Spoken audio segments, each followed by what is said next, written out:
Hello bachcho, let us see this question. A parabolic section of wire OA is located in XY plane and carries a current of 12 ampere. A uniform magnetic field B of 4.0 Tesla making an angle of 60 degree with x-axis exists in XY plane. Calculate the magnetic force on the wire OA. Coordinates of A are 0.25 meter 1 meter. First option 6 under root 3 minus 4k cap Newton. Second option 6 whole to the bracket 4 minus under root 3 k cap Newton. Third option 3 whole to the bracket under root 3 minus 4 k cap Newton.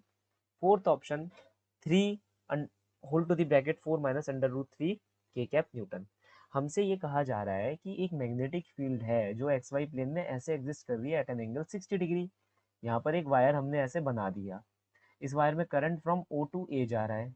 बस ये बताना है कि जो हमारी force लग रही होगी इस वायर पर मैग्नेटिक फील्ड की वजह से वो कितनी लग रही होगी। तो यहाँ पर हम की कंसेप्ट की बात करेंगे। पहले हमारा की कंसेप्ट क्या है कि आपके पास सबसे पहली बात है वायर किसी भी शेप एंड साइज का हो सकता है। हमें बस ये पता रखना चाहिए कि जो वायर है हमारा उसके अंदर करंट कहाँ से कहाँ जा रहा है। जैसे फॉर एग्जांपल यहाँ पर लेटस से करंट ए से बी के अंदर जा रहा है, तो हम ये कह सकते हैं कि जो ए और बी है भले ही उसकी शेप अमीबा जैसी है, लेकिन ये जो लाइन ए बी को जोड़ रही है ये क्या कहलाएगी, इफेक्टिव लेंथ कहलाएगी। दैट इज हम इस पूरे वायर को इस इफेक्टिव लेंथ से रिप्लेस कर सकते हैं। ये हमारा एक्चुअल वायर होगा।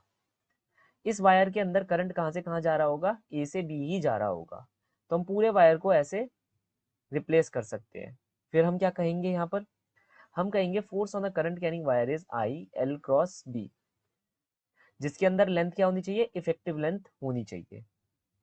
जैसा कि हमें क्वेश्चन में दे रखा है, यहाँ पर हमारे को नहीं पता इफेक्टिव लेंथ कितनी है, लेकिन अब हमें पता है इफेक्टिव लेंथ कितनी है। जस्ट फाइनल और इनिशियल पॉइंट को जोड़ दो, ये जो भी लेंथ आएगी वो आपकी क्या हो जाएगी, इफेक्टिव लेंथ हो जाएगी। तो ये हमारी क्या होगी, इफेक्टिव लेंथ होगी। अब यहाँ पर फाइनल पॉइंट्स क्या है, मैं फाइनल पॉइंट का पोजीशन वेक्टर लिख देता हूँ 0.25 i cap plus 1 J cap. Initial क्या है, 0 आई कैप 0 जे कैप। लेंथ वेक्टर क्या होता है, final vector minus initial vector, that is 0.25 i cap plus j cap. यहाँ से हम अपना आंसर निकाल सकते हैं। कैसे, मैग्नेटिक फील्ड का वेक्टर हमें पता है। यहाँ पर अगर आप ध्यान देखेंगे तो मैग्नेटिक फील्ड इस डायरेक्शन में जा रहा है एट एन एंगल 60 डिग्री। तो यहाँ पर मैग्नेटिक फील्ड का कौन सा कंपोनेंट आएगा, cos 60 degree component, that is B naught by 2। और वर्टिकल में क्या आएगा, B naught sine 60 degree, that is B naught root 3/2।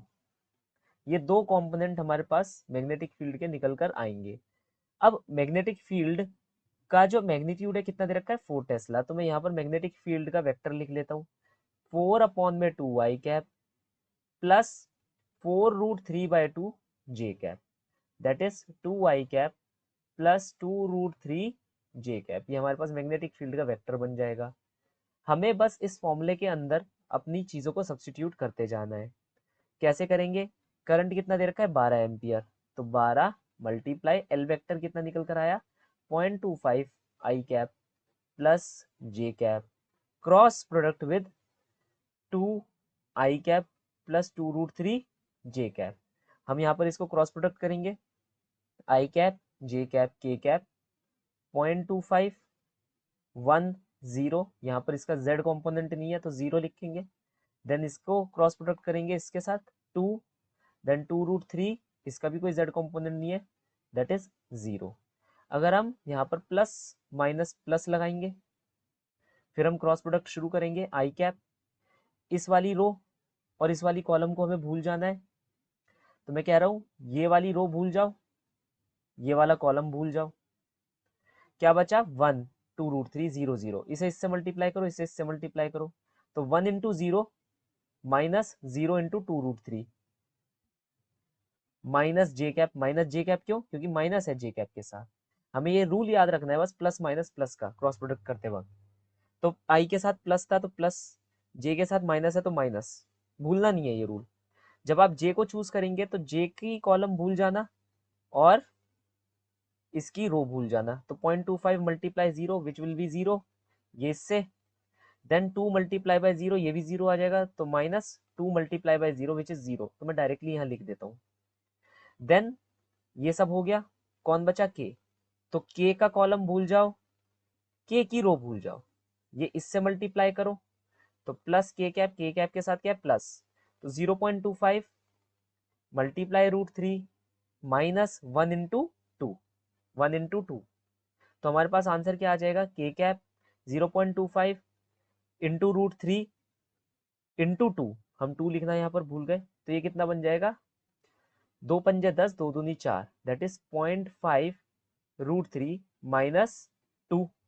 अब यहाँ तक निकालने के बाद हमारे को आंसर क्या मिला, ये, लेकिन ये क्या है, ये सिर्फ इसका क्रॉस प्रोडक्ट है, हमें 12 से मल्टीप्लाई करना पड़ेगा। तो पहले हम इसे लेबोरेटली यहाँ पर लिख लेंगे।